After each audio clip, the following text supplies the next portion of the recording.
Vamos a empezar la clase. Buenas noches. La vez pasada terminamos de platicar sobre la demanda y hablamos algunas generalidades sobre el juicio sumario. No sé si hay alguna duda al respecto.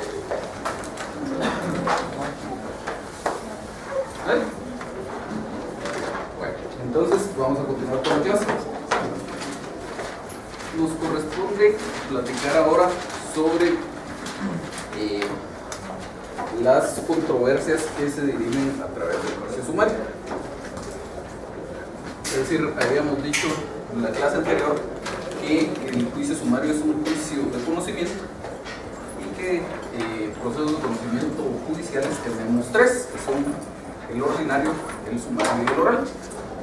Entonces cada uno de esos tiene sus distintos casos de procedencia, las distintas tipos de controversias a las cuales es aplicable cada una de estas vías procesales. No se trata simplemente de que a mí se me ocurrió que quería que esta controversia se dirimiera por una determinada vía procesal, a no ser algunos casos en los que la ley se dé excepción, pero en líneas generales no es una cuestión de decisión mía, sino es una cuestión de que la ley señala una vía procesal y a esa hay que ceñirse. Normalmente a una determinada controversia solo le es aplicable una vía procesal, excluyendo por supuesto a las restantes, salvo, como decíamos, algunos casos particulares. Entonces, vale la pena, antes de entrar propiamente a los temas que se dirimen a través del juicio sumario, refrescar algo que seguramente vieron ustedes el semestre pasado, y es cómo llegamos a establecer que lo que tenemos que tramitar es un proceso de conocimiento. Dijimos que dentro del proceso guatemalteco, básicamente, en general en el proceso civil, básicamente tenemos procesos de conocimiento, tenemos procesos de ejecución. Decíamos que algunos hablan también de una tercera categoría que denominan procesos cautelares, y por ahí hay algunos trámites particulares que ni siquiera son propiamente procesos, a los que nuestro código les denomina procesos especiales. Por ejemplo, todos los temas de jurisdicción voluntaria, los procesos sucesorios, que son temas que vamos a ver este curso más adelante, son cuestiones que tienen su propio trámite, en las cuales no se necesita la intervención judicial, pues ya sea porque la ley lo requiere o porque alguna persona interesada quiere esa seguridad o esa certeza que le da la intervención del juez. Pero esos no son propiamente procesos cuando se dirime una controversia. Entonces, cuando estamos en presencia de alguno de estos temas, pues obviamente seguiremos el procedimiento específico que la ley establece. Luego, ya hablando propiamente de los procesos, decíamos que tenemos procesos de conocimiento y procesos de ejecución. Y cuando vamos a determinar cuál es la vía procesal o la tramitación que se le va a dar a un determinado asunto, pues lo primero que hacemos es ver si es de esos trámites particulares a lo que la ley denomina procesos especiales o es de lo que se denomina procesos cautelares, etc. Y obviamente seguiremos ese trámite particular. Si no es nada de eso, entonces nos quedan únicamente las dos opciones: o es proceso de conocimiento o es proceso de ejecución. Entre esas dos, siempre preferimos el proceso de ejecución. Y no digo preferimos porque sea una elección nuestra, sino que es obligatorio acudir a un proceso de ejecución cuando eso es posible. O sea, si yo tengo un documento que tenga la categoría de título ejecutivo, yo no puedo decir, bueno, pues no me interesa el documento ese, de todos modos quiero seguir un juicio ordinario, quiero seguir un sumario. Tengo que seguir el proceso de ejecución que me señala mi título ejecutivo. Ese tema de los procesos de ejecución lo van a ver ustedes el próximo semestre, pero básicamente, para hacer la distinción en este momento, la ley establece distintos tipos de procesos de ejecución. Está la ejecución en vía de apremio, el juicio ejecutivo, las ejecuciones especiales, las ejecuciones de sentencia. Y cada uno de esos procesos de ejecución tiene ciertos tipos de documentos que permiten acudir a ese proceso de ejecución. Si, por ejemplo, si es un crédito garantizado por una hipoteca, pues la ley me remite a la tramitación de una ejecución en vía de apremio.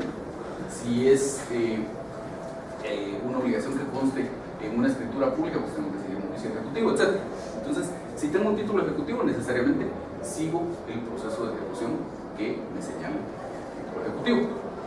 Y entonces ya por exclusión, si no era ninguno de todos esos trámites que podemos englobar como procesos especiales, si no es tampoco, si no tengo un documento que tenga la categoría de título ejecutivo, por lo tanto no puedo acudir a un proceso de ejecución, pues ya lo que me queda es un proceso de conocimiento, y entonces sí, escogeré entre sumario, ordinario y oral. De momento nos interesa cuándo voy a acudir a un juicio sumario. Y entonces tenemos en principio una norma general que es el artículo 229 del Código, que dice: se tramitarán en juicio sumario, primero, los asuntos de arrendamiento y de desocupación. Segundo, la entrega de bienes muebles que no sean dinero. Tercero, la rescisión de contratos. Cuarto, la deducción de responsabilidad civil contra funcionarios y empleados públicos. Quinto, los interdictos. Y sexto, los que por disposición de la ley por convenio de las partes deban seguirse en esta vía. Como les he adelantado en un par de ocasiones, vamos a ver las particularidades, por lo menos en cuanto a los 5 primeros incisos, nos va señalando el código en función de la materia que se va a dilucidar a través del juicio sumario. Lo que nos interesa en este momento es nada más delimitar el campo de acción a qué controversias le aplicamos en el juicio sumario. Entonces tenemos esos 5 primeros incisos, y luego dice: los que por disposición de la ley o por convenio de las partes deban seguirse en esta vía. Entonces, quedémonos primero con la última parte, por convenio de las partes. Eso lo que quiere decir es que las partes pueden decidir someter sus controversias a juicio sumario. Si es aplicable cualquiera de las otras dos vías procesales de procesos de conocimiento, si es aplicable el juicio ordinario, si es aplicable el juicio oral, por la naturaleza de la controversia, las partes se pueden poner de acuerdo. Pues si se pusieran de acuerdo en solucionar la controversia totalmente, pues obviamente eso sería una transacción y ya no habría necesidad de acudir ante el juez. Pero habrán ocasiones en las que las partes no se ponen de acuerdo en cuanto a la solución propia de la controversia, pero sí se ponen de acuerdo en cuanto a cómo quieren dividir esa controversia, que puede ser perfectamente el juicio sumario. Obviamente también existe la posibilidad del arbitraje, cuando las partes pues se ponen de acuerdo en algún mecanismo para dividir sus controversias. Lo más común va a ser que acudan al arbitraje, pero el código establece igual la posibilidad de pactar la vía del juicio sumario. Incluso, como vamos a ver más adelante en el curso, también establece la posibilidad de pactar la vía del juicio oral. Entonces, si era un asunto que necesariamente debió tramitarse, que de conformidad con la ley debió tramitarse por la vía del juicio ordinario, por la vía del juicio oral, las partes se pueden poner de acuerdo simplemente en cuanto a que no quieren la vía procesal de esas que corresponde, sino quieren la del juicio sumario. Y la primera parte de ese inciso sexto dice: los que por disposición de la ley deban seguirse en esta vía. Entonces ahí tenemos varias normas que nos van señalando la vía del juicio sumario como la aplicable para dirimir algunas determinadas controversias.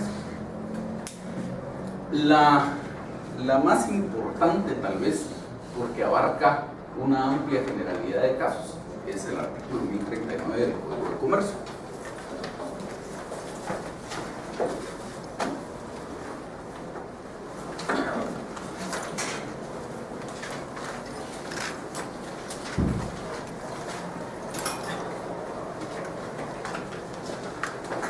La norma lo que dice es: a menos que se estipule lo contrario en este código, todas las acciones a que dé lugar su aplicación se ventilarán en juicio sumario, salvo que las partes hayan cumplido en someter sus diferencias de arbitraje. Luego dice: los juicios de valor indeterminado y en aquellos cuya cuantía exceda de 2.000 quetzales procederá el recurso de casación en los términos establecidos en el Código Procesal Civil y Mercantil. Y luego el último párrafo, que se requiere ejecuciones que por el momento no nos interesa. Entonces, pues es importante esa norma porque ya nos establece una vía procesal supletoria para todos los casos que deriven de la aplicación del Código de Comercio. Entonces ya vemos ahí una fuerte excepción a la regla que establecía el artículo 96 del Código. El artículo 96 del Código lo que establece es la procedencia del juicio ordinario. Y entonces dice: las contiendas que no tengan señalada tramitación especial en este código se ventilarán en juicio ordinario. Entonces, si uno simplemente se quedara con esa norma, parecería que son muchas cosas las que se tramitan en juicio ordinario, pero como ya vamos a ir viendo durante el curso del semestre, hay muchas normas que nos remiten a la vía del juicio sumario y muchas otras normas que nos remiten a la vía del juicio oral, de tal manera que lo que de verdad va quedando para tramitarse en juicio ordinario en realidad ya no es tanto. Entonces decíamos, la vía procesal supletoria en temas que derivan de la aplicación del Código de Comercio es la del juicio sumario. Si el propio Código de Comercio no me dice una vía procesal distinta, voy a aplicar la del juicio sumario. Y un montón de controversias se originan precisamente de la aplicación del Código de Comercio, por lo tanto les es aplicable esta vía del juicio sumario. Luego, dentro del mismo Código de Comercio tenemos algunas normas que en particular remiten a la tramitación del juicio sumario. En realidad era innecesario porque ya tenemos esa norma general que dice que mientras no haya algo que me diga lo contrario, debo aplicar el juicio sumario. Entonces todas estas que les voy a decir son innecesarias, pero igual ahí están. El artículo 212 del Código de Comercio.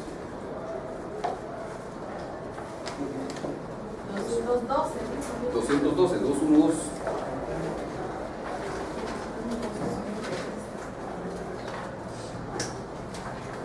Que hablando de la oposición al aumento o reducción de capital, dice: dentro de los 30 días siguientes a la última aplicación, cualquier interesado podrá oponerse a la reducción de capital en el juicio sumario ante un juez de primera instancia o civil. Y tiene por ahí algo de disposiciones. Luego el 222, que dice: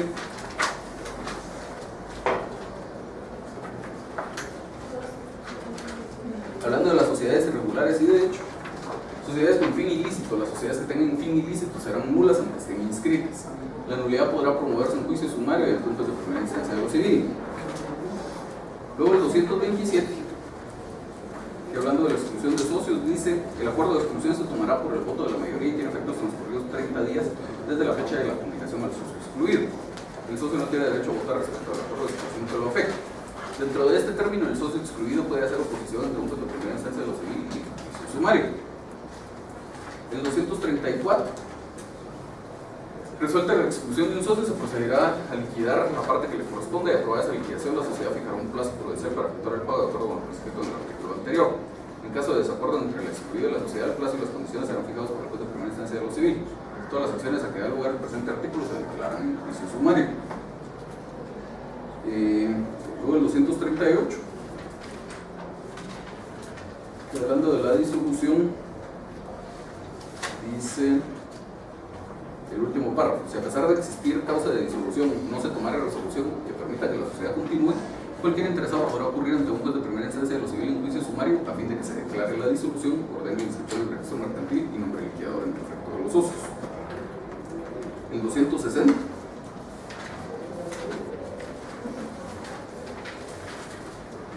que dice, hablando de la fusión de sociedades, el último párrafo: dentro del término de 2 meses, los acreedores de las sociedades que han acordado fusionarse pueden oponerse a la fusión, oposición que se tramitará en juicio sumario ante un juez de primera instancia de lo civil. El 291,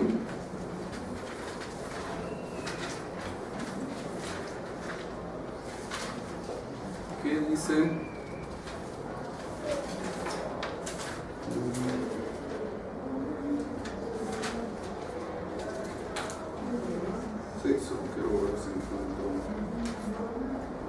en el primer párrafo, si después de ocurrida la terminación o rescisión del contrato o relación respectiva, las partes no se pusieran de acuerdo sobre la cuantía y la indemnización que debe pagarse por los daños y perjuicios causados en los casos previstos en los numerales 4 y 5 del artículo anterior, el monto de la misma deberá determinarse en proceso arbitral o en proceso judicial en la vía sumaria. Para el efecto se entenderá sobre el contrario que las partes han optado por el arbitraje si no establecen de manera expresa que la controversia debe derivarse por la vía sumaria.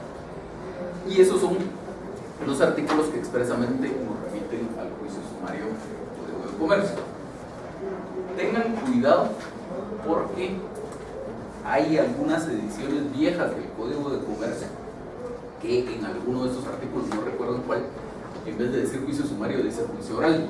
Si alguno de ustedes lo tiene así, está mal. El Código de Comercio no señala la vía del juicio oral para ninguna controversia. Entonces, si ustedes encuentran algo que lo remita al juicio oral en su código de comercio, es un error de su código y lo que debería decir ahí es juicio sumario.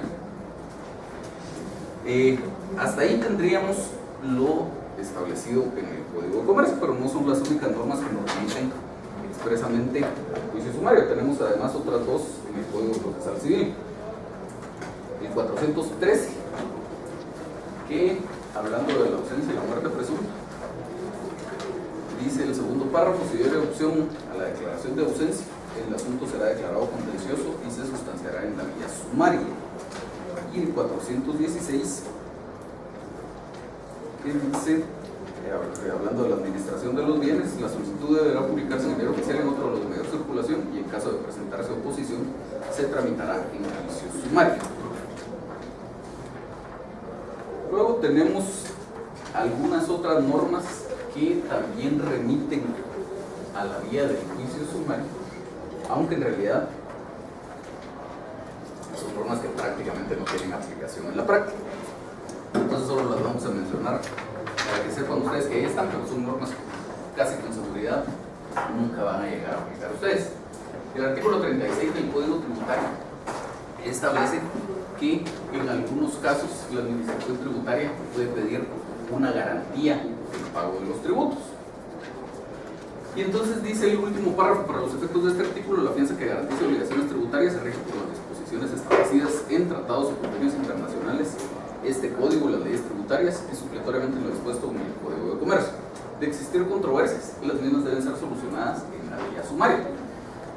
Y hasta ahí parecería que sí podrían resultar casos en los que sea aplicable el juicio sumario, pero luego sigue diciendo, con excepción de la ejecución de la fianza, la cual se realizará por el procedimiento económico colectivo. Entonces, en realidad es bien difícil pensar, a mí por lo menos no se me ocurre algún caso en el que la administración tributaria quisiera plantear alguna controversia relacionada con una fianza que no sea querer cobrar el importe de la fianza. Entonces, casos en los que por esta norma vayamos a acudir al juicio sumario es bien difícil de pensar. Luego la ley de parcelamientos urbanos también tiene una norma que hace referencia al juicio sumario, que es en realidad una norma necesaria. La ley de parcelamientos urbanos es una ley que igual no se aplica mucho en la práctica, pero tiene una subdisposición por ahí en el sentido de que el comprador de un inmueble que se haya originado como consecuencia de esa ley, si se atrasa más de 6 meses, el vendedor puede dejar sin efecto la negociación, pero todavía le da 3 meses al comprador para que le pueda vender el bien a un tercero. Y entonces dice que si le vende ese bien al tercero, existe pues este tercero va a pagarle al comprador, y el comprador a su vez le tiene que vender al vendedor. Y si pasan esos 3 meses y no hace uso de ese derecho, pues entonces ya va a poder el vendedor pedir la devolución del bien. Gracias por la conexión. ¿Siguió funcionando? Sí, siguió grabando. Gracias. Entonces, ante todo esto dice, a partir de la notificación que se refiere al párrafo anterior, que es la notificación de que el vendedor dejó sin efecto el contrato, y el comprador gozará de un plazo menor de 3 meses a efecto de enajenar libremente el inmueble, debe pagar al parcelador cualquier saldo insoluto en el momento de la enajenación. Para este efecto, el parcelador deberá concurrir también a otorgar la escritura tras la pérdida de dominio. Luego dice el artículo 15, transcurrió el plazo de 3 meses estipulado en el artículo 14, si el comprador no hubiera enajenado el inmueble, corresponderá al parcelador como indemnización un 25% del total de los abonos comprendidos entre la fecha del otorgamiento del contrato y el de la efectiva desocupación, que se demandará en la vía sumaria.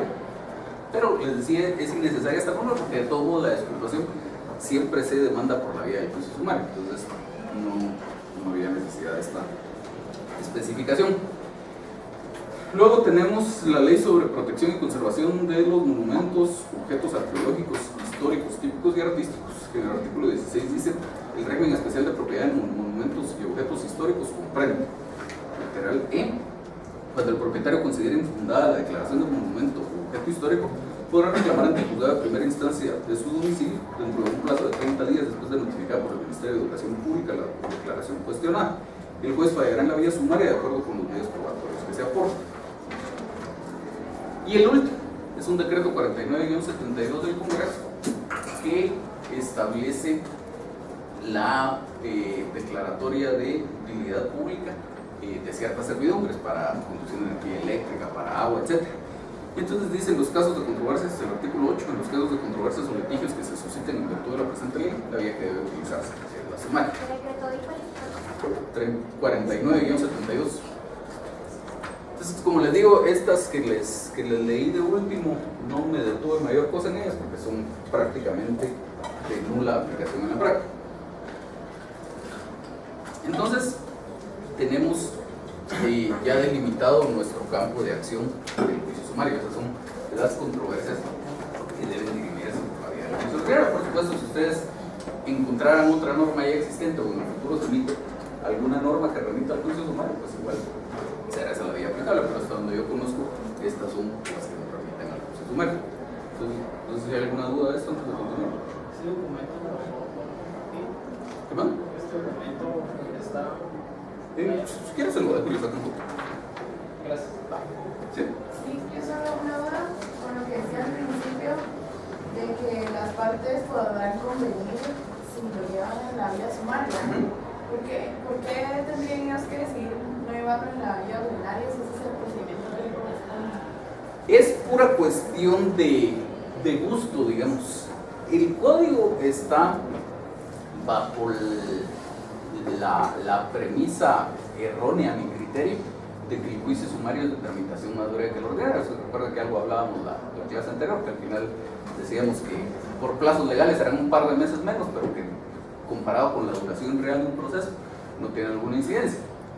Entonces, supongo que la intención del legislador, creyendo que la tramitación del juicio sumario iba a ser más breve, era que si usted y yo creíamos que nuestra controversia no necesitaba tanta discusión como para ir a un juicio ordinario, pues entonces podíamos pactar la del juicio sumario. Y luego la del juicio oral, pues sí es un procedimiento muy diferente a esos procesos escritos.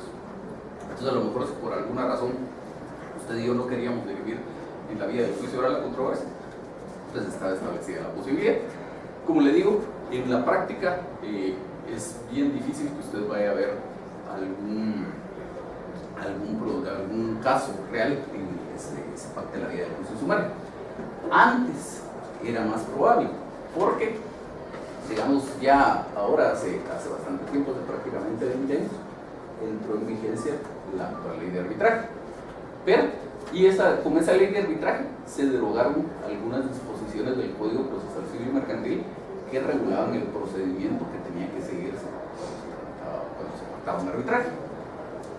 Ese procedimiento en la práctica era bien complicado. O sea, si usted y yo pactábamos un arbitraje, no era como ahora que, bueno, ya pactamos el arbitraje y entonces vamos a un tribunal arbitral cuando tenemos una controversia, sino que había que seguir primero un procedimiento judicial para formalizar el arbitraje y entonces ya poder acudir al arbitraje. Entonces era una cosa complicadísima que se tardaba años, y entonces en aquel entonces prácticamente la gente no pactaba la vía del juicio, no pactaba el arbitraje como mecanismo para solucionar sus controversias. Entonces ahí tenía un poco más de sentido pensar en un juicio sumario o un juicio oral.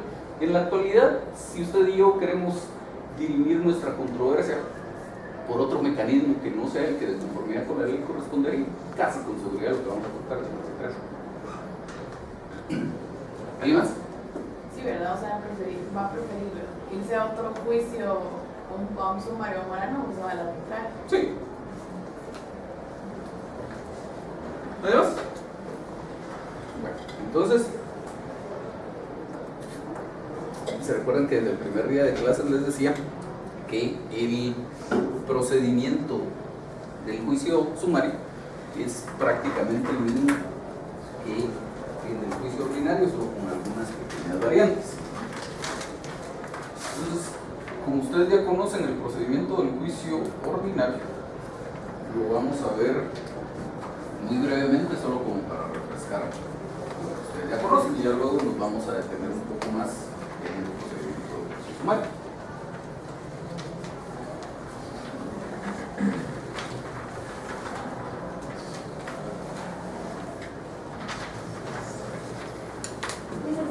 ¿Qué son pactados?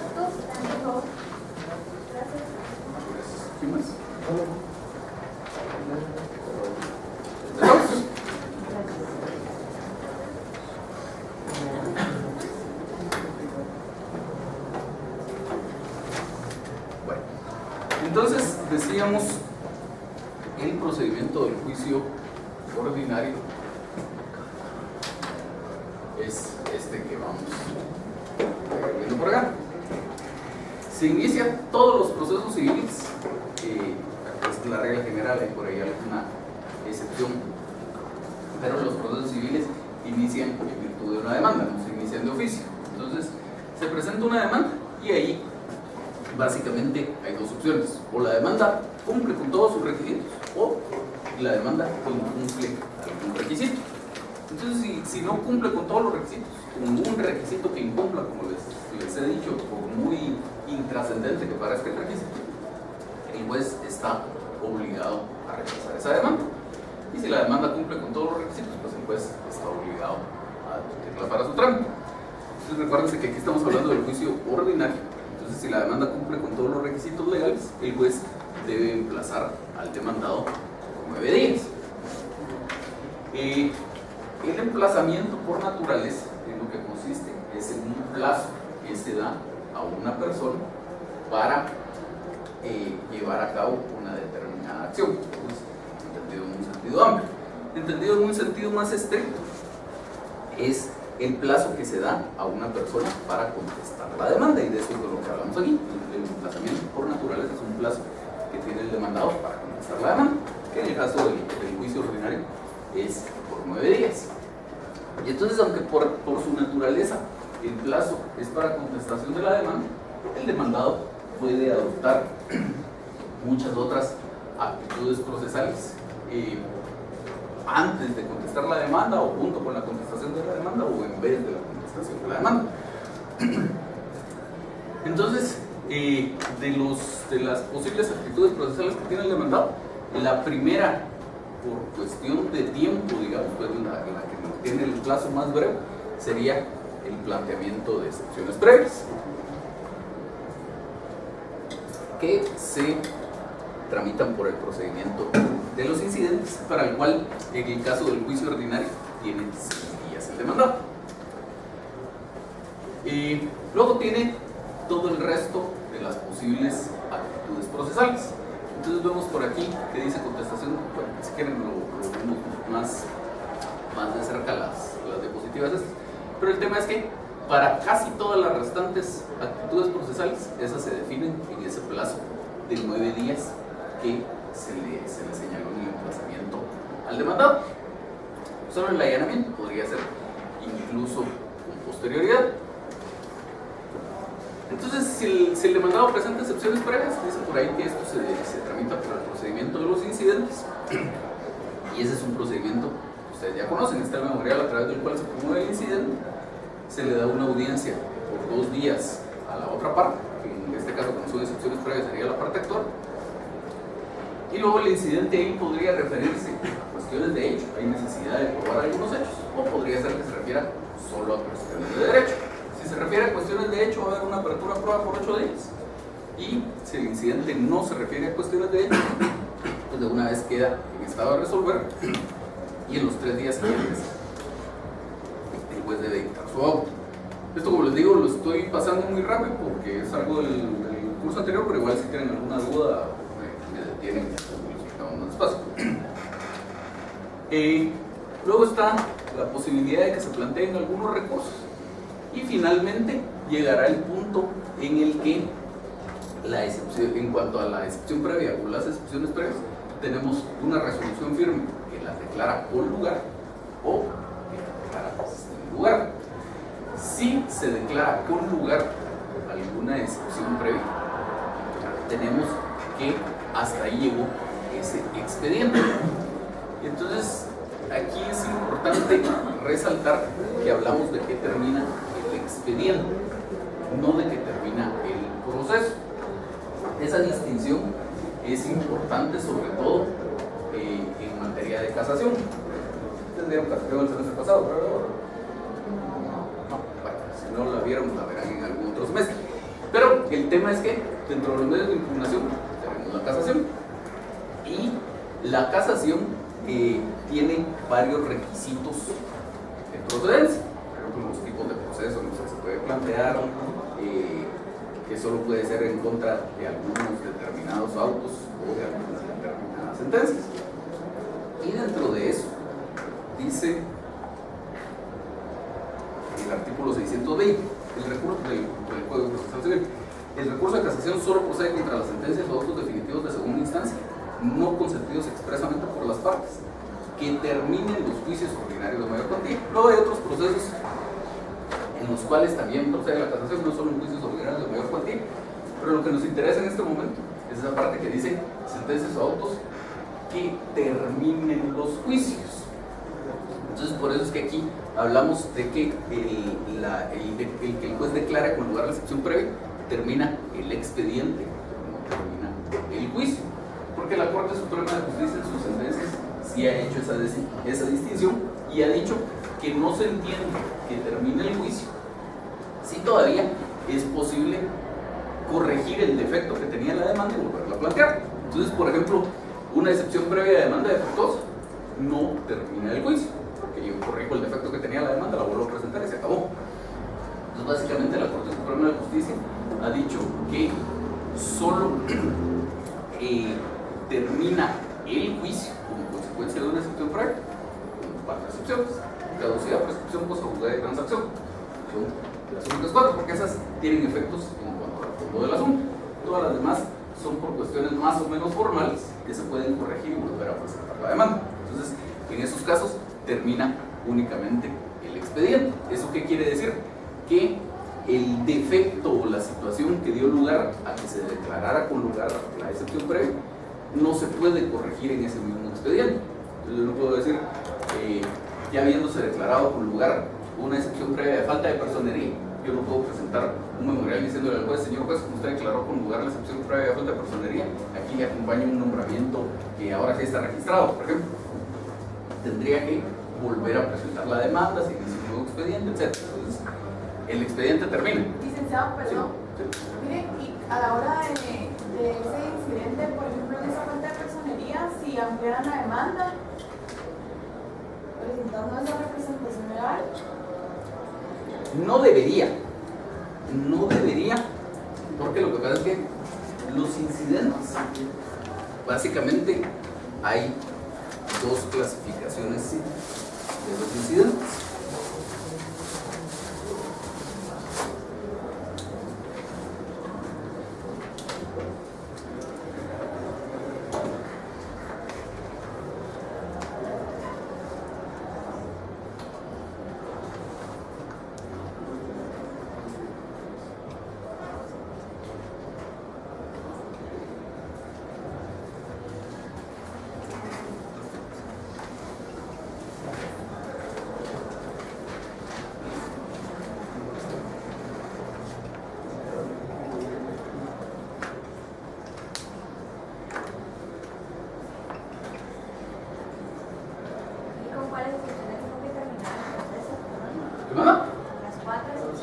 Caducidad, prescripción, cosa juzgada y transacción.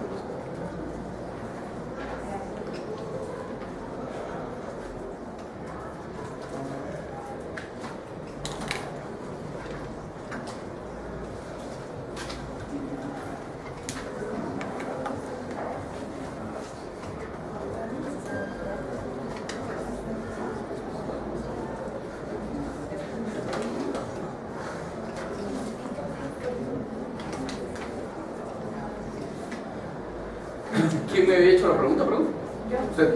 Pues tenemos dos clasificaciones de los incidentes. La primera, que es la que tenemos aquí abajo, es la que atiende a si el incidente se refiere a cuestiones de derecho o se refiere solo a cuestiones de derecho. Y entonces, de esta clasificación,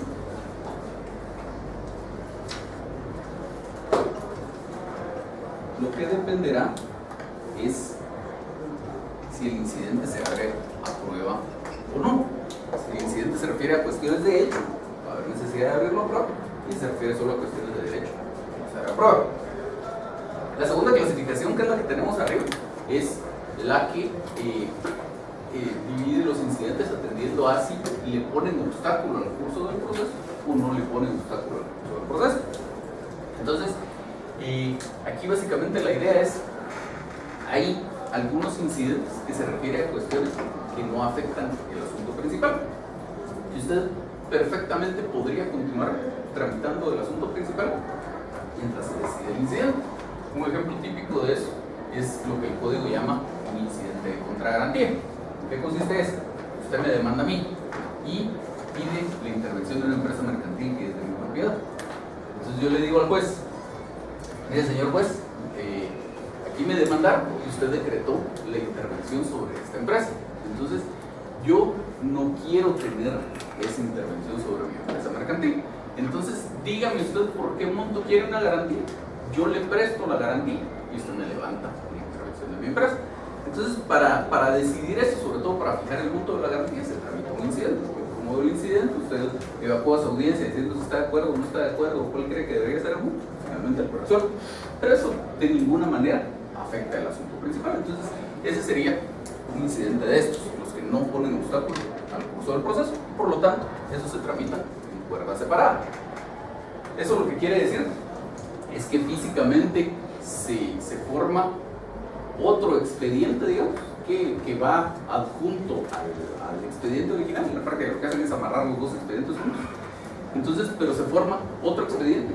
En el caso del ejemplo que tenemos, solo con las actuaciones de la contragarantía. Entonces, ese otro expediente inicia con el memorial donde yo promoví el incidente de contragarantía, va a tener la resolución donde el juez le dé trámite, las notificaciones, la evacuación de audiencia que esté presente, la resolución donde me para los trámites de evacuación de audiencia, las notificaciones, si hay apertura a prueba, pues lo que pasa con la prueba del incidente y el auto donde el juez lo resuelve. Mientras tanto, el proceso principal se sigue tramitando porque no hay algo que lo obstaculice. Ahora, en esta misma clasificación están los otros incidentes, los que sí le ponen obstáculo al curso del proceso, es decir, aquellos en los cuales no se puede continuar conociendo el proceso mientras no se haya decidido aquello que es la materia del incidente. Entonces, por ejemplo, si en el mismo caso usted me demanda a mí y yo lo que hago es presentar una nulidad en contra de la resolución que le dio trámite a la demanda, pues no tendría mucho sentido que el juez continúe conociendo el proceso si al final, si declara con lugar mi nulidad, lo que va a pasar es que el juez va a decir, bueno, pues tiene usted razón, aquí me equivoqué y tuve que haber rechazado esa demanda, entonces declaro nula esa resolución y la rechazo. Entonces, en ese caso, es un incidente que le pone obstáculo al curso del proceso y que suspende la tramitación. Lo mismo pasa con las excepciones previas. Las excepciones previas afectan el asunto principal, por lo tanto, son de esta categoría de incidentes, por lo tanto, debe tramitarse en la pieza principal. Y por lo tanto, eso lo que quiere decir es que mientras no esté resuelto el incidente, el juez no puede seguir conociendo el asunto principal. Entonces, en cuanto a momentos, digamos, sí al demandante que presentó la demanda con ese defecto, en este caso que estábamos platicando, con un título de representación defectuosa, no le ha precluido su oportunidad de ampliar o modificar la demanda. Entonces puede presentar su memorial.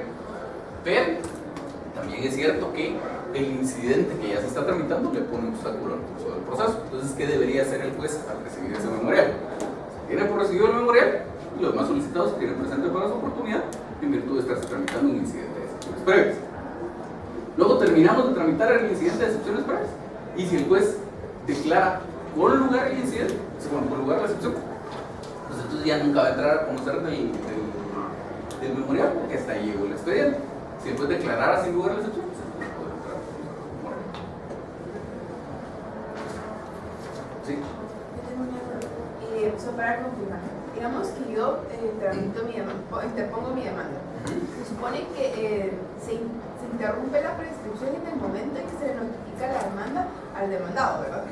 Entonces, si el demandado, al momento de poner una excepción previa y la dan con lugar, entonces se da un fin del expediente, eso significa que como si se le notificó la demanda al demandado, técnicamente ya se interrumpió la prescripción, no, porque se fue el fin. Entonces, por ejemplo, podría ser que en mi derecho ya prescribió, aunque la excepción previa que se interpuso yo que sea la demanda defectuosa. Sí. Entonces, igual prescribe mi derecho. Sí. El plazo sigue corriendo como que si nunca se hubiera dado esa demanda y ese tratamiento.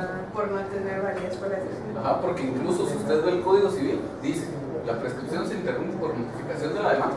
salvo si establece unos casos ahí, salvo si el demandante desistiera de la demanda, el acto se declara nulo o la demanda es declarada improcedente. Entonces, en este caso, pues equivale a una improcedencia de la demanda porque se declaró como un plazo sin corriente. La interrupción de la prescripción no tiene validez en el caso. Licenciado, Sí. yo tengo una duda en cuanto a la excepción de prescripción. Ajá. Cuando es privilegiada y no se plantea dentro de los 6 días, ¿verdad? Sino durante el proceso. ¿Cómo un ejemplo de alguna situación en donde se pueda alegar la prescripción si esta en teoría se interrumpe cuando se emplaza al Si quieren, juzgado? guárdeme un momentito su pregunta porque vamos a hablar de este tema después de haber visto este procedimiento de los juicios humanos. Entonces, si no me recuerdo a usted que le preguntaste. Entonces decíamos, termina ahí el expediente, salvo en el caso de que la excepción previa fuera la de incompetencia o fuera la de arraigo. ¿Por qué? ¿Cuál es el efecto de declarar con lugar una excepción previa de incompetencia? Que pues se declara incompetente, se inhibe de seguir conociendo y ordena trasladar las actuaciones al juez que es competente. Estas mismas actuaciones que ya se estaban tramitando, no se presenta otra vez la demanda de nada, en el mismo expediente se va al conocimiento del otro juez. Y en el caso de la excepción previa de arraigo, en realidad en el fondo ni siquiera debería estar conceptualizada como excepción previa. Esa en lo que consiste nada más es en que si a mí me demanda alguien que sea extranjero o transeúnte, yo tengo el derecho de pedirle que se constituya una garantía. Porque si la demanda es infundada me podría causar algunos daños o perjuicios. Y lo que se trata es de que como la persona no vive aquí, pues garantizar con que yo voy a poder recuperar esos daños y perjuicios. Simplemente constituye la garantía y seguimos adelante en el mismo expediente y ante el mismo juez. Entonces en esos casos no hay fin del expediente. Y luego también hay algunos otros casos en los que la excepción previa afecta solo a una parte de aquello que esté en disputa. Caso típico lo vamos a ver en el juicio sumario de desocupación. Yo demando a alguien porque me debe 5 años de rentas. Y entonces el Código Civil establece que las rentas prescriben por el transcurso de 2 años. Entonces ahí esta persona va a plantear obviamente su excepción de prescripción, pero no quiere decir que por la prescripción esté extinguida la obligación de pago de todas las rentas. Cada obligación de pago de cada mes de renta es una obligación distinta. Entonces va prescribiendo cada una por su lado. Entonces habrá prescrito todo aquello que esté más allá de 2 años hacia atrás de la fecha en que se hizo el emplazamiento. Una medida precautoria, y lo que esté dentro de 2 años todavía será exigible y el proceso, por lo tanto, aunque se declare con lugar la excepción previa de prescripción, podrá continuar en cuanto a esas rentas que fue prescrito.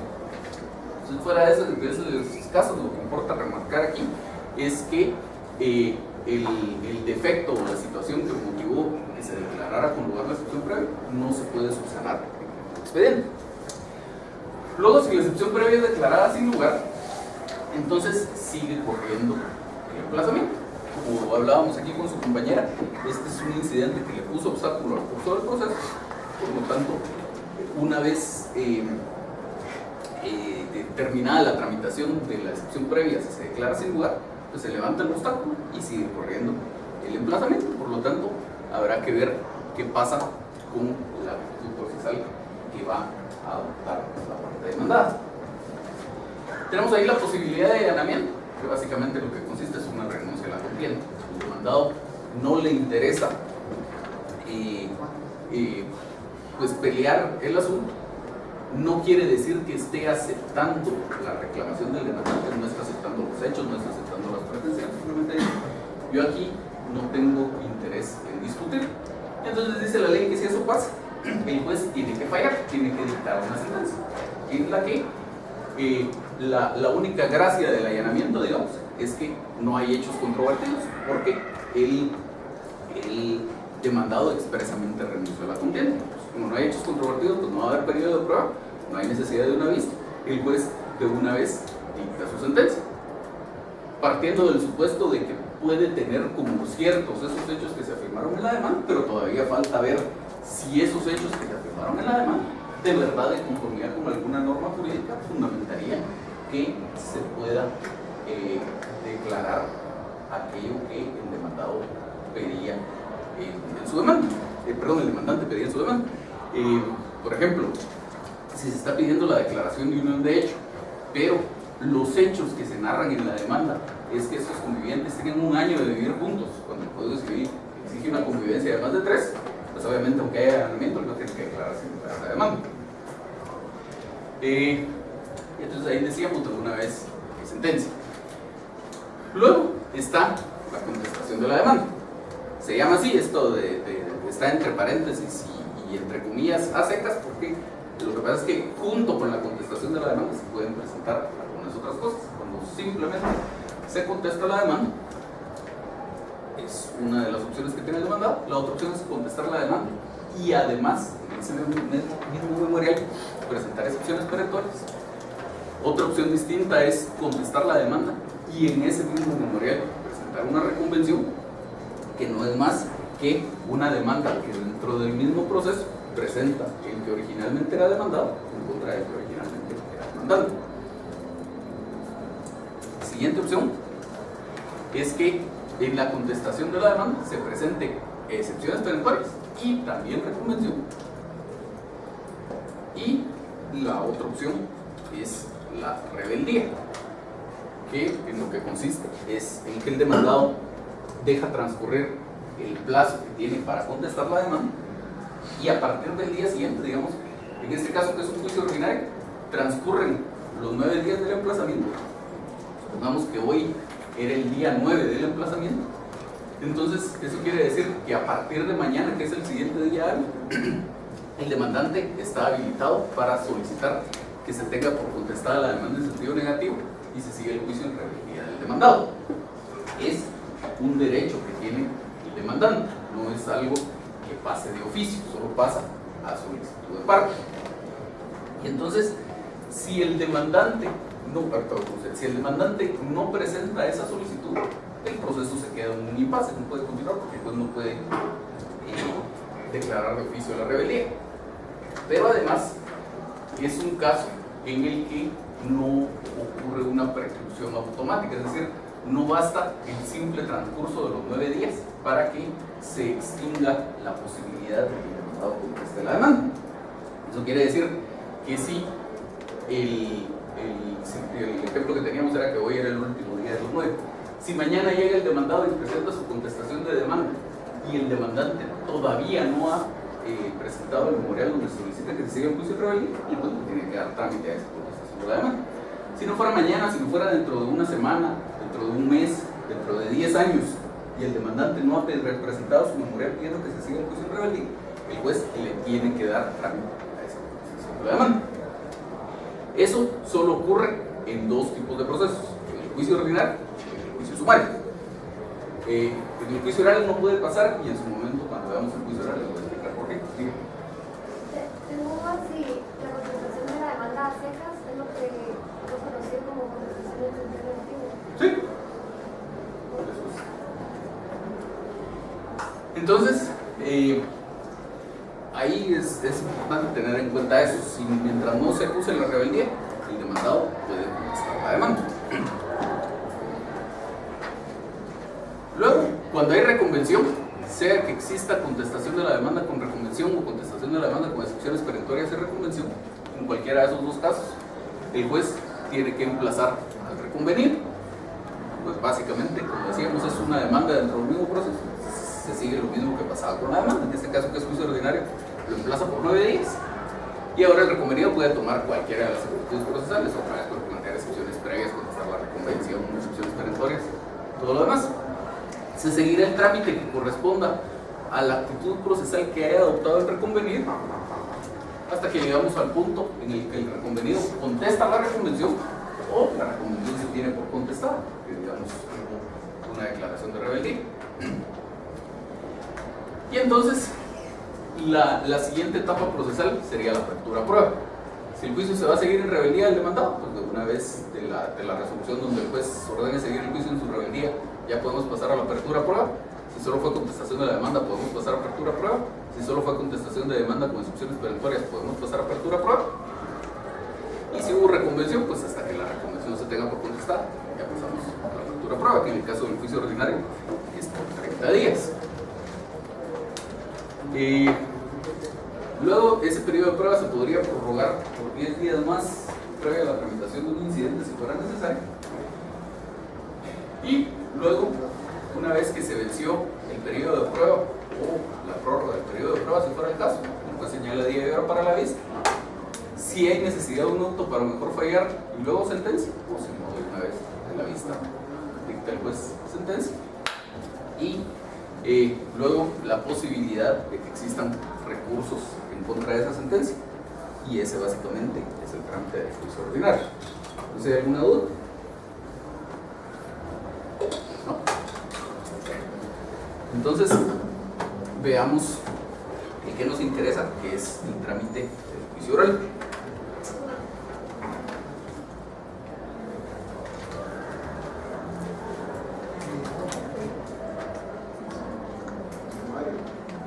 Perdón, sumario, tienes razón.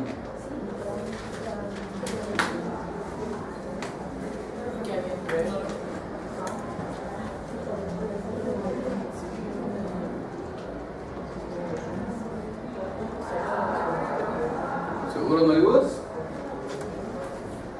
Bueno, entonces veamos el juicio sumario.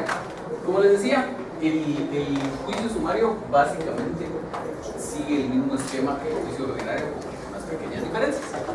Entonces, igual que el juicio ordinario, este inicia en virtud de una demanda y pues igual ve si esa demanda cumple o no los requisitos. Si no los cumple, la rechaza. Si los cumple, la admite para su trámite y tiene que emplazar al demandado. En el juicio ordinario lo emplazaba por 9 días, aquí lo emplaza únicamente por 3. Y entonces el demandado igual puede adoptar cualquiera de las actitudes procesales que la ley le permite.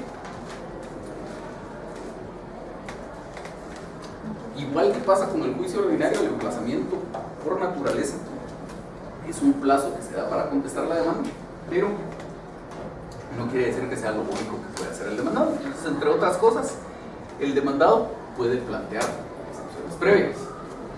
Y el plazo para plantear esas excepciones previas en el caso del juicio sumario es de 2 días. Ahí con el cómputo de los plazos hay que tener un poco de cuidado.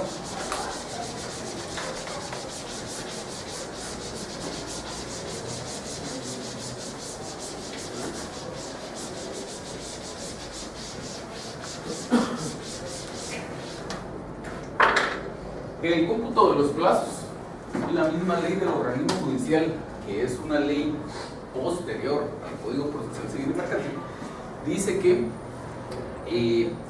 en cualquier disposición legal en que se hable de plazo, se hable de término o se mencione únicamente un periodo de tiempo, se va a entender que se está hablando del plazo y que el plazo debe computarse de conformidad con lo que establece la ley del organismo judicial. Entonces, en cuanto a los plazos que se computan por 10, dice la ley del organismo judicial que cuentan a partir del día siguiente de la última notificación. Entonces, básicamente lo que pasa aquí que estamos hablando del juicio sumario es que, como decíamos, esto inicia en virtud de una demanda, va a haber una resolución en la que el juez le da trámite, luego se va a producir el emplazamiento que se materializa a través de la notificación de esa demanda y la resolución que le da trámite, y ese emplazamiento es por 3 días. Obviamente, a no ser que la ley diga expresamente lo contrario, hablamos solo de días hábiles.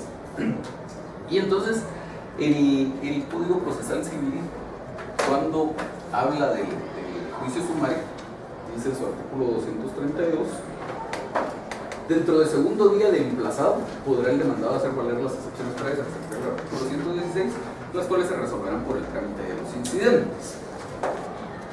Entonces dice, dentro del segundo día de emplazado. La forma correcta de computar ese plazo es básicamente entender que lo que está haciendo el legislador ahí es darme a mí como demandado 2 días para el planteamiento de las excepciones previas, que serían estos dos. Los 2 días que sigan a la notificación de la demanda, no cuenta el día de la notificación. Pero el código usa esa redacción medio rara en varias partes, y en la práctica ahora ya no se da con tanta frecuencia, pero sí hubo un tiempo hace algunos años, por decirlo de alguna forma, se puso de moda que los tribunales computaban mal estos plazos. Entonces, casos como este del artículo 232 que dice dentro del segundo día de emplazado, por ejemplo, el plazo para la nulidad en el artículo 614, que dice, se supone, el segundo párrafo, se supone consentimiento tácito por el hecho de no interponer la nulidad dentro de los 3 días de conocida la infracción, o incluso para la casación, que dice el artículo 626, el término para interponer el recurso de casación es de 15 días contados desde la última notificación, dice desde el día siguiente, desde la notificación. Entonces hubo un tiempo en el que los jueces empezaron a hacer mal el cómputo de estos plazos, de tal manera que, como en el artículo 232, que es el que nos interesa en este momento, dice dentro del segundo día de emplazado, empezaron a entender los jueces que el primer día de emplazado es este, notifican la demanda, y el segundo día de emplazado era este, y que por lo tanto, presentando las excepciones previas aquí, cuando en realidad ese es todavía el último día que yo tendría para presentar excepciones previas, empezaron a entender algunos jueces que eso ya era extemporáneo y rechazaban las excepciones. Yo por lo menos vi un caso así. Afortunadamente nosotros en ese caso éramos la parte actora, pero la parte demandada presentó excepciones previas, se las rechazaron por extemporáneas cuando en realidad no eran extemporáneas, y finalmente la parte demandada no supo impugnar esa resolución y la resolución quedó firme. Incluso como el plazo siguió corriendo, el juicio se siguió en su rebeldía, se siguió el juicio en su rebeldía, y obviamente salió perjudicada la parte demandada por ese hecho. Entonces lo importante aquí es tener claro que la forma correcta de computar el plazo sería esta.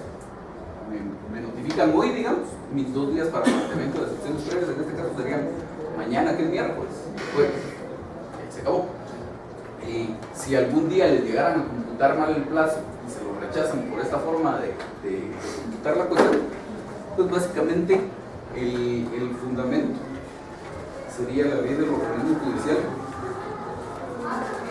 que al final dice, artículo 206, y las disposiciones en las que se utilice la palabra término o se expresa únicamente el número de 10, se entenderá que se trata de plazo y se estará a lo dispuesto en la presente ley. Los plazos, aunque el Código Procesal Civil y Mercantil diga o parezca decir otra cosa, los plazos se computan conforme lo dice la ley del organismo judicial. Entonces, excepciones previas, decíamos, por el procedimiento de los incidentes. El procedimiento, el mismo que ustedes ya conocen, y las restantes actitudes procesales, que existen 3 días básicamente para casi todas ellas. Entonces, las excepciones previas, decíamos, por el procedimiento de los incidentes. ¿Sí? Licenciado, perdone, el fundamento de los términos, pero ¿cómo podríamos impugnar esa resolución de juez si nos declara las excepciones planteadas? ¿A través de un memorial o qué recurso sería? Lo que pasa es que el juez aquí va a emitir una resolución. Emitir una resolución donde va a decir que se rechaza la excepción previa de tal cosa por extemporáneo. Entonces, usted lo que tiene que hacer en ese caso es plantear una nulidad en contra de la resolución. No, pero nulidad por violación de ley. Exactamente. Entonces está el memorial en donde se plantea, donde se promueve el incidente, en este caso el memorial de planteamiento de la excepción previa. Se le da una audiencia por 2 días a la otra parte, en este caso la parte actual. Si el incidente se refiere solo a cuestiones, de hecho, habría que abrir a prueba por 8 días. Si se refiere solo a cuestiones de derecho, ya el incidente transcurría los días que hayan estado de resolver, puede resolverlo en los 3 días y se resuelve ante un auto. Ese es el trámite del incidente, la posibilidad de recurrir, y cuando finalmente tenemos una resolución firme que declara con lugar una o más de las excepciones previas, volvemos a lo mismo que hablábamos, fin del expediente, ya no se puede corregir el mismo expediente, es algo que se trate en competencia, de arraigo, que sea solo respecto a parte de la controversia, y Y si las declara sin lugar, pues entonces sigue corriendo el emplazamiento. Sí. Cuando me indica que sigue corriendo el emplazamiento no me queda claro. Entonces, del día que declararon sin lugar la excepción, el incidente, de ahí sigue, o sea, si yo la presenté en el primer día y entonces ahí se empieza a conocer el incidente y se declara sin lugar. Entonces, como no se interrumpe el emplazamiento, yo tendría solamente un día más para poder contestar mi demanda, porque como no se interrumpe el tiempo. Sí, se interrumpe. A ver, eso merece un comentario un poco más detenido.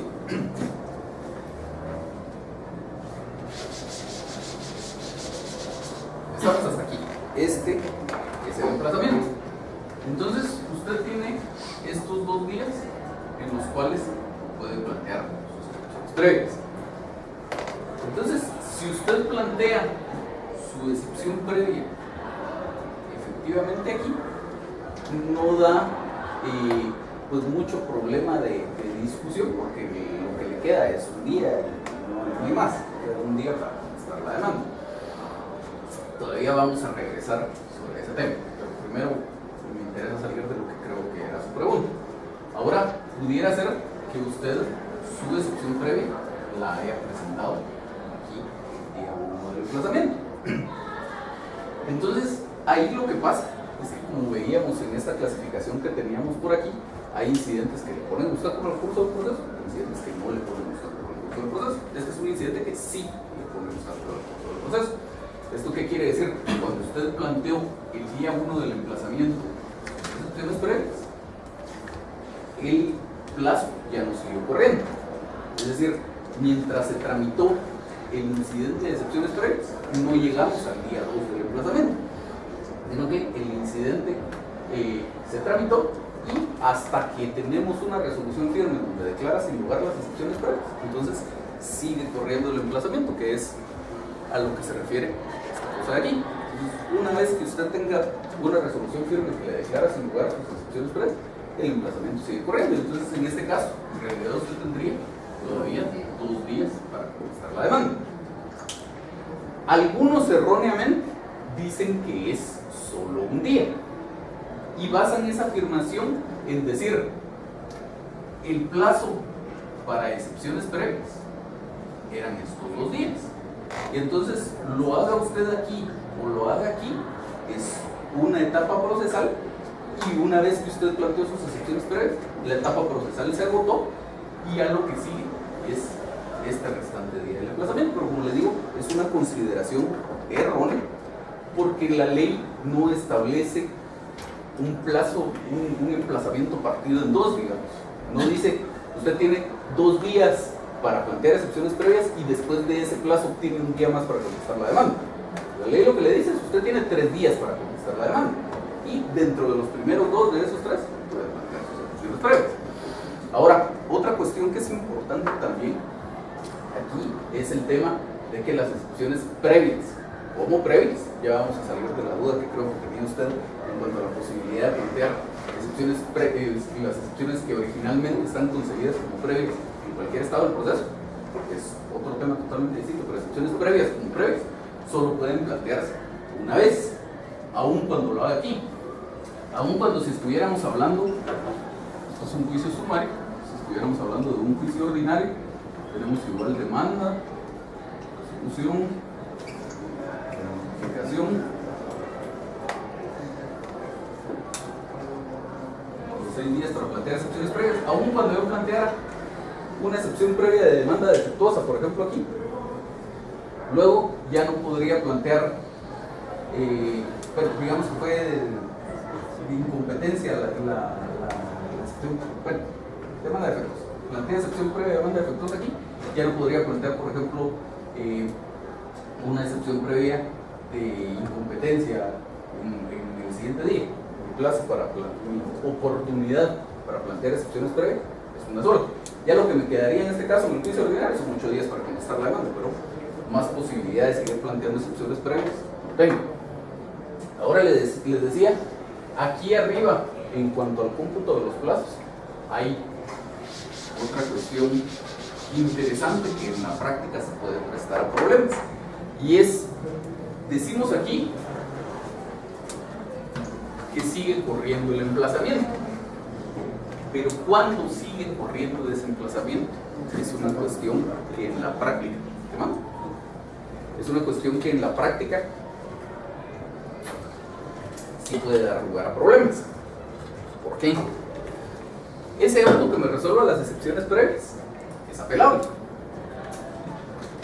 Y dependiendo de la excepción de la que estemos hablando, todavía existe la posibilidad de plantear un recurso de casación, pero como mínimo es apelable.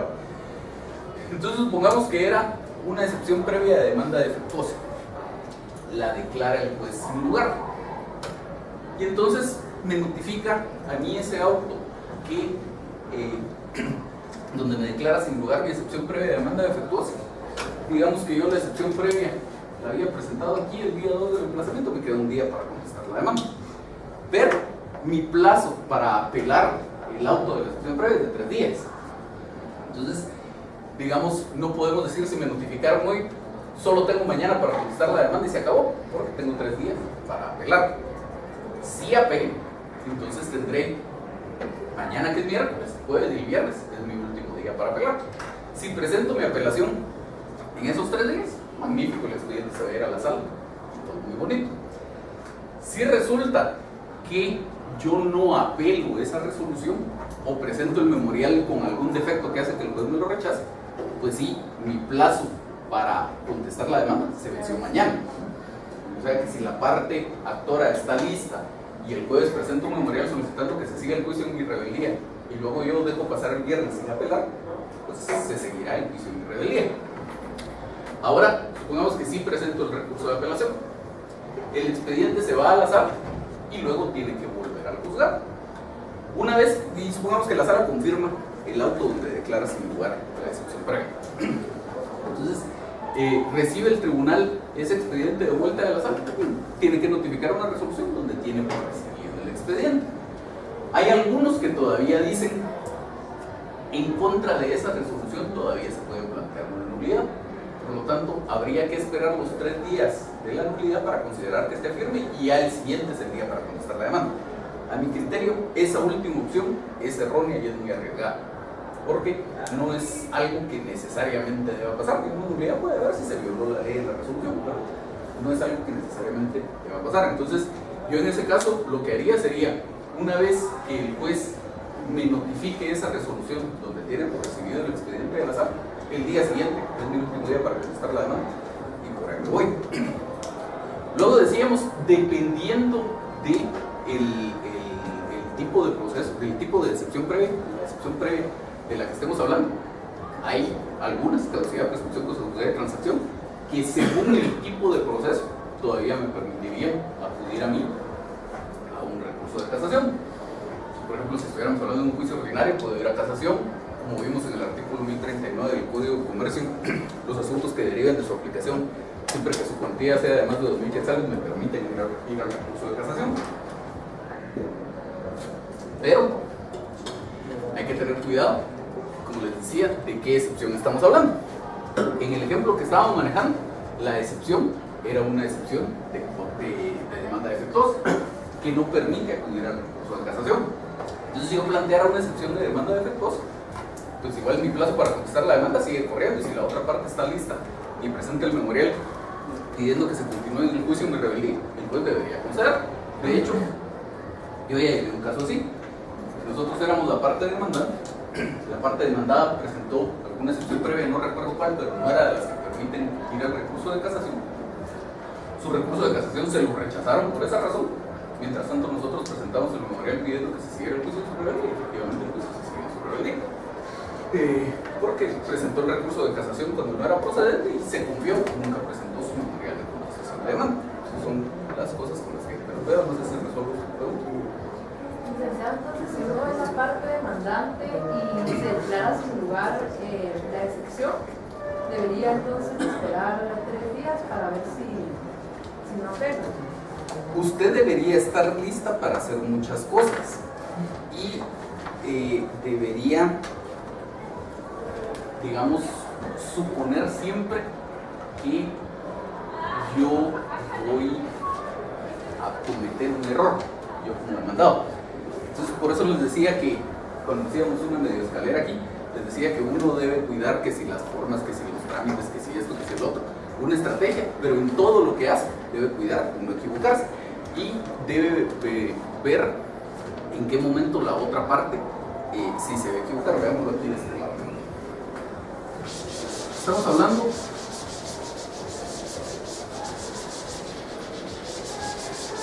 un juicio sumario.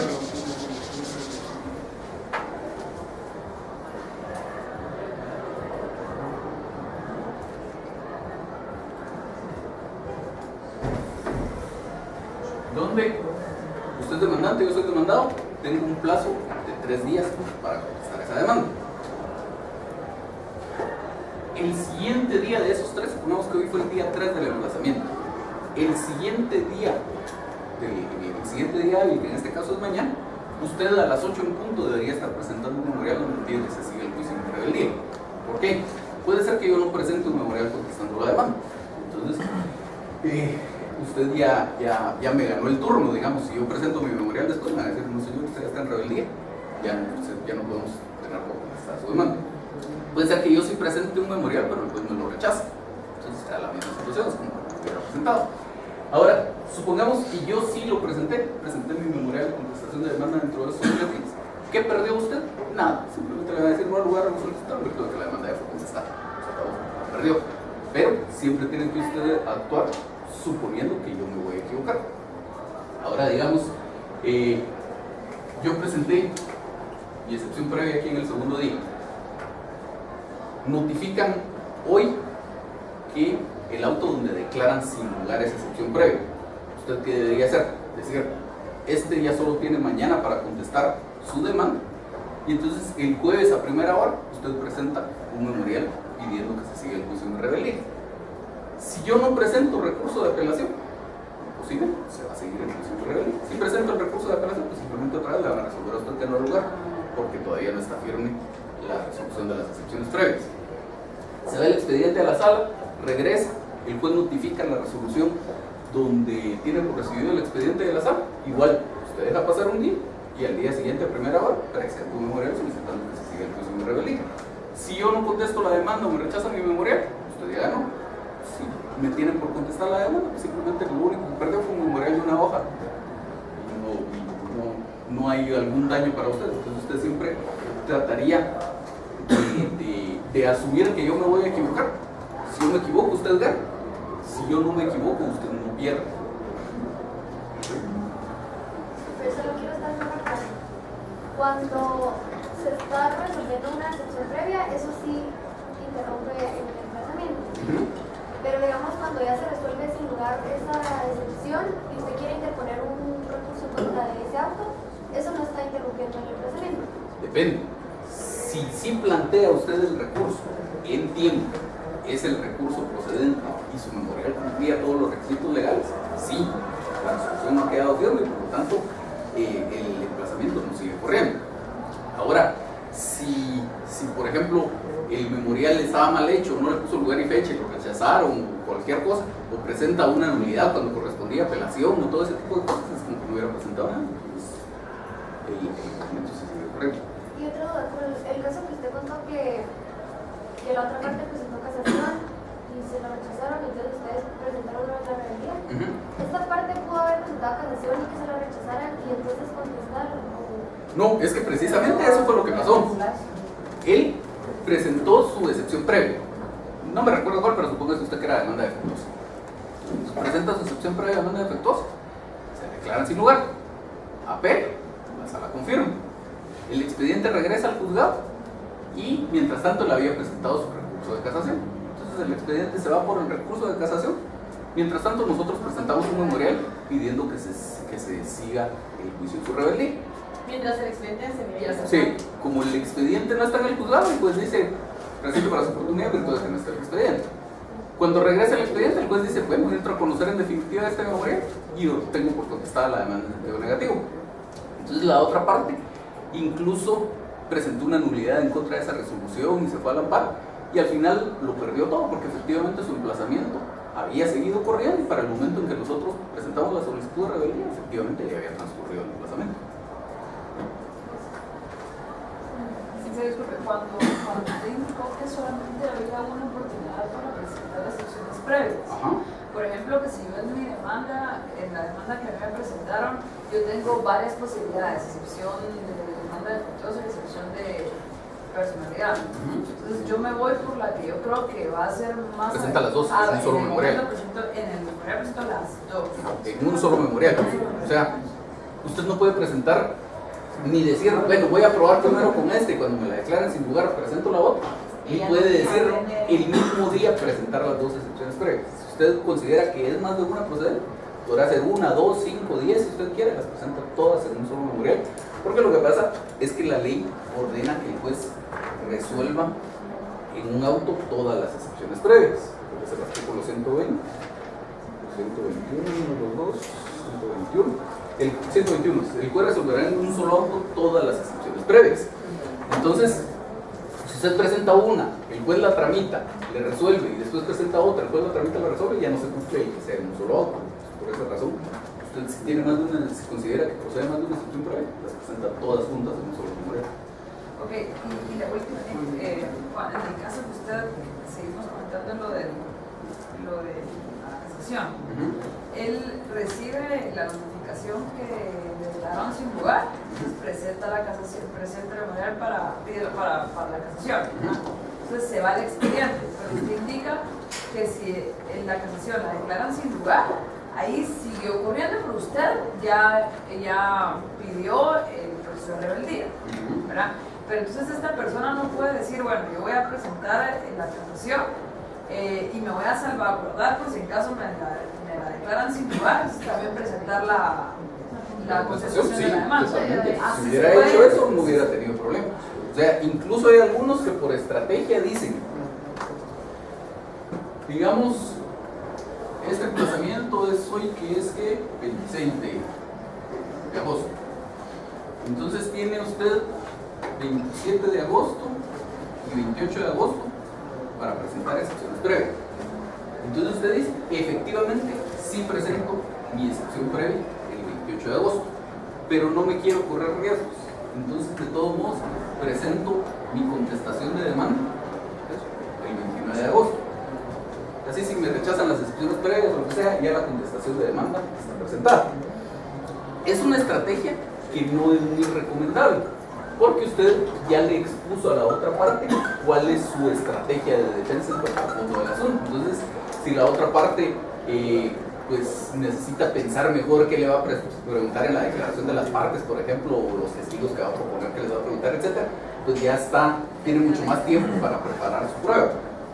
Pero es una estrategia que es perfectamente válida. Entonces, si usted hiciera esto, ¿qué pasaría? El juez recibe primero su memorial de excepciones previas, te dice, le admite para su trámite las excepciones previas, etc. El día siguiente que usted presenta su memorial de contestación de la demanda, lo tiene por recibir y dice, en cuanto a lo más solicitado, presenta para su protección, pero puede estarse tramitando las excepciones previas.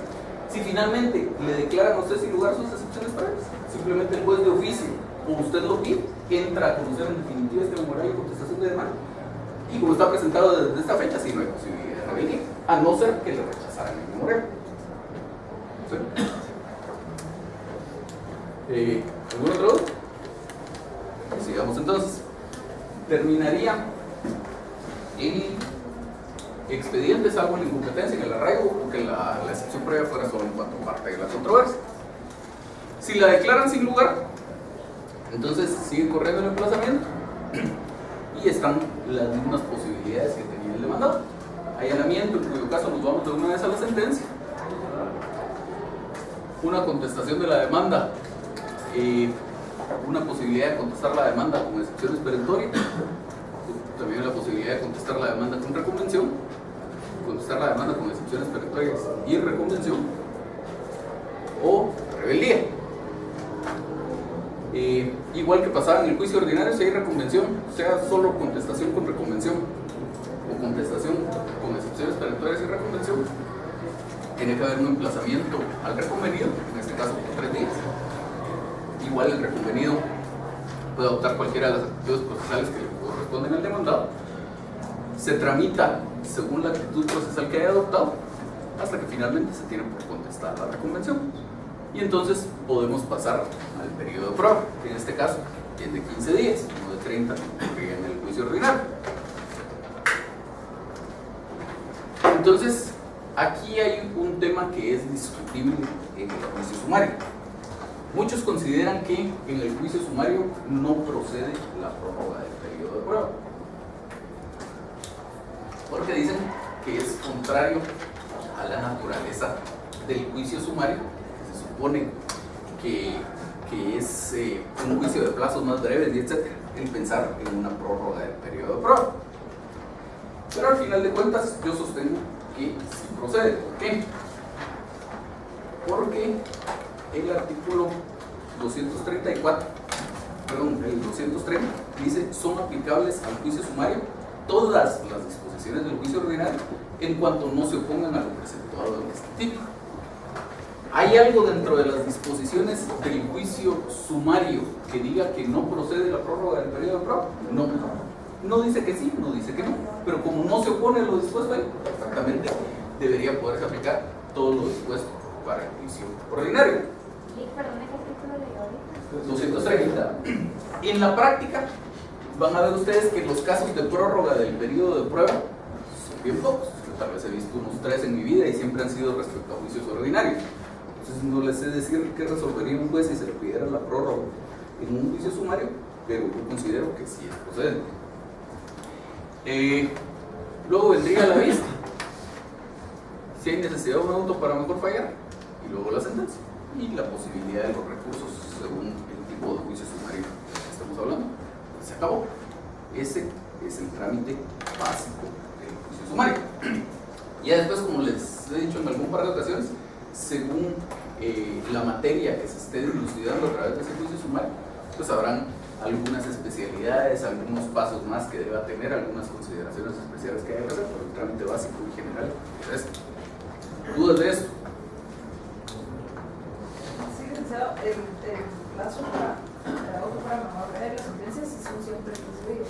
No. El artículo 234 establece: el término de prueba será de 15 días. La vista se verificará dentro de un término no mayor de 10 días, contado a partir del vencimiento del término de prueba. La sentencia debe pronunciarse dentro de los 5 días siguientes. El único tema que nos da un poco de problema ahí es lo del auto para mejor fallar. Porque el tema del auto para mejor fallar en el juicio sumario no tiene señalado un plazo específico. Entonces deberíamos seguir en el plazo establecido para el juicio ordinario, que es de 15 días. Pero se supone que en 5 días el juez tuvo que haber dictado sentencia, entonces queda medio discordante la cosa. Pero si fuera el juez a dictar un auto para mejor fallar en el juicio sumario, tendría esos 15 días. Serían 15 días a partir del último día de vista y luego, supongo yo, ¿no? 5 días después del último día de que se cumplió la diligencia que el juez había ordenado para mejor fallar en los 5 días siguientes.